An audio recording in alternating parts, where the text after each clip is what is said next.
Okay, YouTube, so this is the next series in the M38 Go Devil build, and that there won't be any machining in this process. I'm waiting on some parts to come in. So while I'm waiting, I'm gonna go ahead and start cleaning up some of these items that I need to get the engine to run. Okay, so the first part is this exhaust manifold, and this is a prime example of what I'm talking about.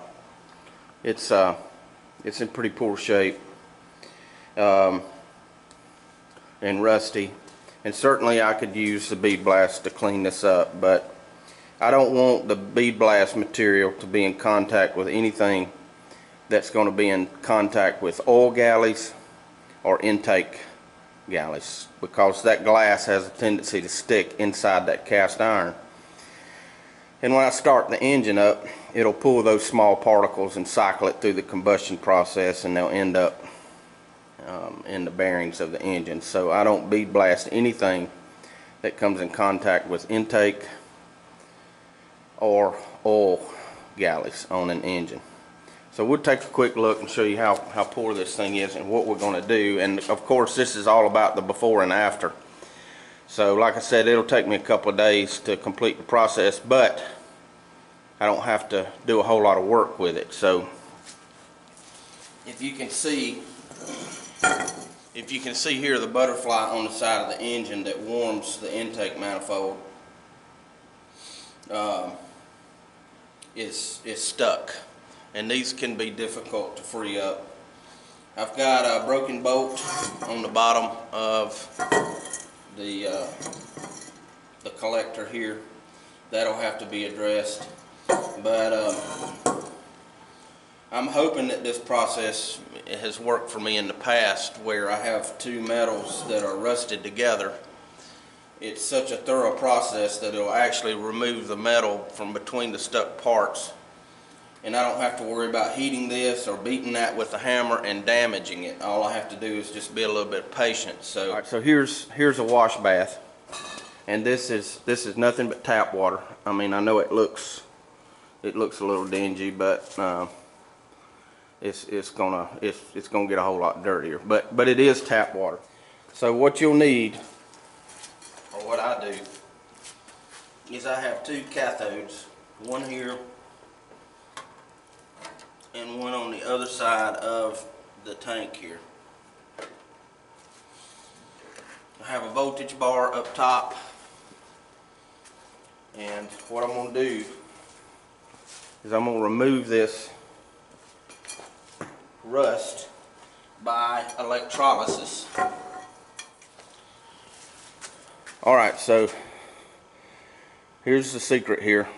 This is Arm & Hammer laundry booster. So what I'm going to do is I'm going to sprinkle some of this in here.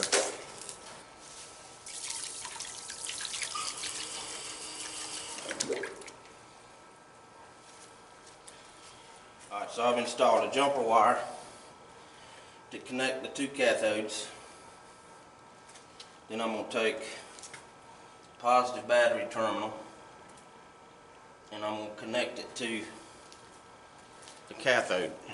You can see the solution starting to swirl a little bit.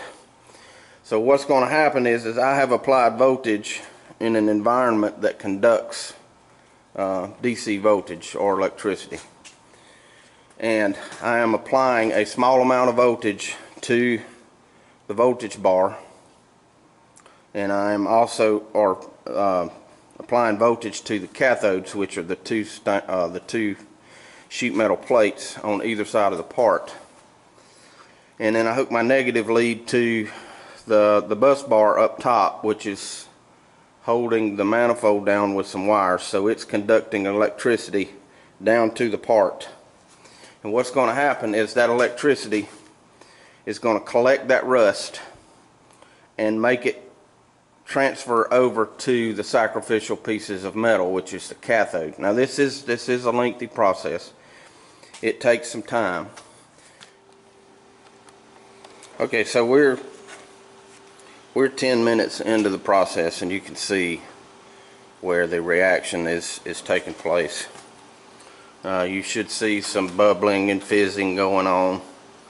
And if you want to try this at home, you want to keep your voltage on your amperage on the battery charger down low.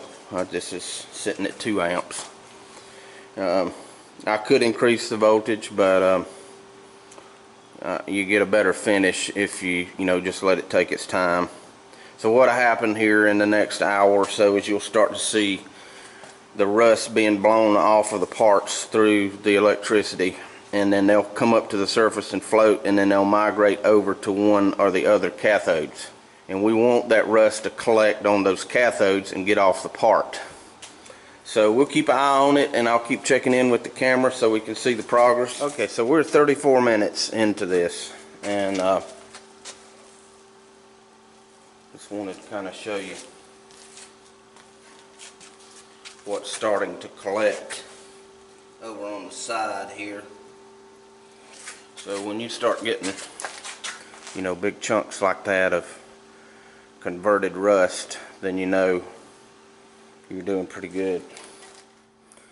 Okay, so we're a couple hours into this, and I'm just going to take a little bit of time and pull this thing out so we can see what kind of progress has been made in a couple of hours. So I'll pull it out, and then we'll look at it on the floor and see how much progress. Okay, so you can see just in a short amount of time what's starting to happen here is that you can see that the old paint is starting to rub off, and it really leaves the cast iron, the original cast iron color, like it would have come from the factory. You can also see the black areas here where the electrolysis process is starting to convert the rust into magnetite. And I'll just take a small brush. Let me grab one. So I just got a steel brush here. You can see when you go over that how the magnetite kind of disappears with just a little bit of effort.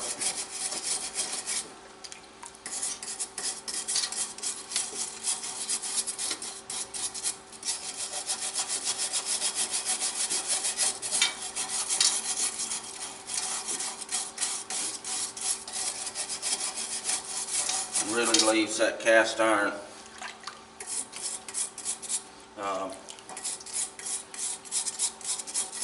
nice cast iron color, which is kind of what we're looking for here. You can see here on the butterfly that was stuck, it's already started to turn loose. It's not completely free, but it is starting to move. And see, I didn't have to heat anything or just take a look down in here. So all of the rust from inside the intake and exhaust ports are being removed. So far so good. We'll let it continue to let it cook, and we'll see what the finished product looks like. Okay, so we are 8 hours into the process, and from what I've noticed from doing this over the years is just my observation now. I'm not saying this is what happens, but the bubbles or the foam on top initially starts to disappear, and you can see the reaction taking place over the whole part that is submerged in the material instead of just pieces. And I suspect what's happening here is that most of the rust has been converted to magnetite, and that magnetite is a little bit more conductive than just the plain old rust, so it gives more surface area for the reaction to take place. And I mean, you can see it's really boiling here, but we're sometime into this. We're gonna take it out and do a quick inspection here, and I suspect when it gets to this point that we're pretty close to being done. Okay, so here's our manifold, and you can see there's quite a bit of magnetite on it, and that's okay. You know, that's a lot easier to remove than the rust. So what I got is some simple green, and I'm just going to spray a little bit of simple green on it, and let's see how it turned out here. So if you just take a kind of a scratchy pad and just kind of scratch over it just a little bit, the magnetite comes off and it leaves that dark cast iron finish that I'm kind of looking for. Now there'll be some areas that I've never been able to figure out why, but just some areas that the rust won't get off, and I think it's got something to do with where the anode and cathode is placed and how all that works. Is a mystery to me sometimes, but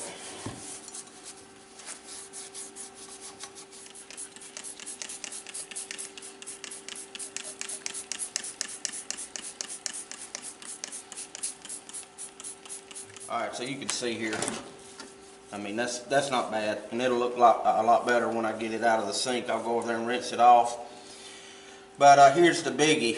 You can see the butterfly here has just about completely freed up. I mean, with a little bit of oil there. You can see, let's see here. Can you see down in there? You can see that the butterfly does indeed work. So, and that's kind of neat, because the electrolysis process actually pulled the rust out from between those joints. So, you know, if you have a machine surface that has rust with two components rusted together, this does a really good job of pulling that rust out without destroying your machine surfaces. It just takes time.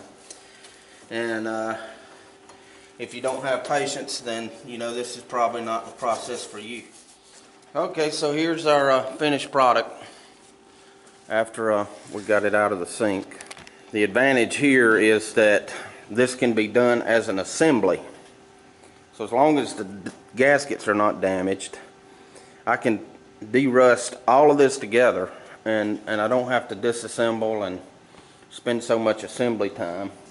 So the point is, if you have a little project at home that's got some rust on it, and you don't want to deal with the chemicals, but you want to, you know, got a little bit of time and patience and a battery charger, then hey, this is the way to go. Now it's pretty humid down here in South Carolina, and when you get new cast iron that's been exposed, you know, you want to keep it protected. So I just take a little bit of WD-40 and squirt over it, and that just protects everything. Let's see, that's working nicely. So no heat, no fuss. I didn't break it.